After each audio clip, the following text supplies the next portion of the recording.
کسی دور دراز گاؤں میں ایک محنتی اور ایماندار کسان رہتا تھا جس کا نام الیاس تھا۔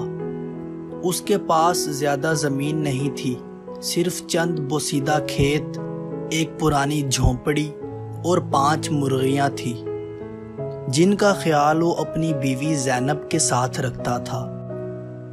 ہر دن الیاس سورج نکلنے سے پہلے جاگتا، کھیتوں میں کام کرتا اور شام کو مرغیوں کے انڈے بازار جا کر بیچتا۔ زندگی مشکل ضرور تھی مگر الیاس شکر گزار تھا۔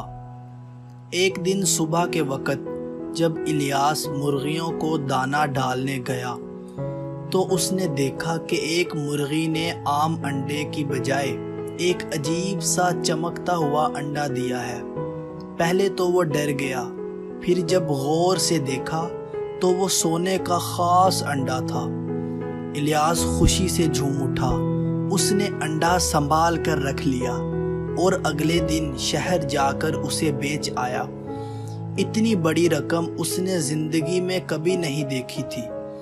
اس پیسے سے اس نے سب سے پہلے اپنے پرانے قرض چکائے، پھر بیوی کے لیے نئی چادر اور بچوں کے لیے کتابیں لیں اور پھر گھر کی چھت مرمت کرائی۔ مگر اس کی حیرانی کی حد نہ رہی جب اگلے دن وہی مرغی دوبارہ سونے کا انڈا لے آئی۔ اب تو جیسے قسمت کی دیوی اس پر مہربان ہو گئی تھی۔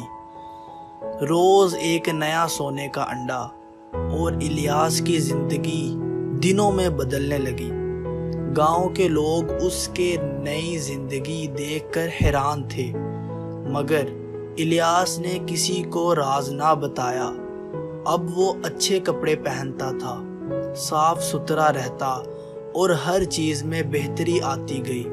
لیکن جیسے جیسے دولت آئی ویسے ویسے ہی لالچ نے دل میں گھر بنا لیا۔ ایک رات الیاس نے بستر پر لیٹے لیٹے سوچا، اگر یہ مرغی روز ایک انڈا دے سکتی ہے تو اس کے پیٹ میں تو شاید درجنوں سونے کے انڈے ہوں گے۔ کیوں نہ میں ایک ہی دن میں سب کچھ حاصل کر لوں۔ بیوی نے اسے روکا، کہا الیاس صبر کرو، جو رزق روز آتا ہے وہی برکت والا ہوتا ہے۔ مگر الیاس پر دولت کا نشہ چڑھ چکا تھا۔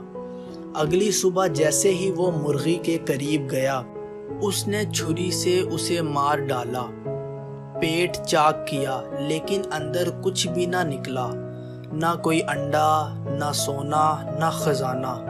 الیاس کے ہاتھ کانپنے لگے، وہ دیر تک خاموش بیٹھا رہا، اس کی آنکھوں سے آنسو بہنے لگے۔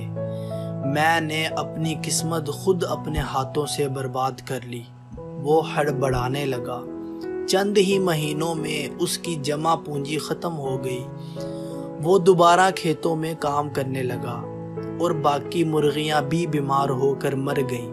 اب جب بھی وہ گاؤں کے بچوں کو دیکھتا تو انہیں ایک ہی نصیحت کرتا، بیٹا صبر کرو، کیونکہ جو چیز وقت پر ملے وہی تمہیں دیر پا خوشی دیتی ہے۔ لالچ ہمیشہ نقصان کا سودا ہے۔ سبق: لالچ انسان کو اندھا کر دیتا ہے۔ اگر الیاس صبر سے کام لیتا تو ہمیشہ خوشحال رہتا۔ دولت اگر صبر، عقل اور ایمانداری سے کمائی جائے تو اس میں برکت ہوتی ہے۔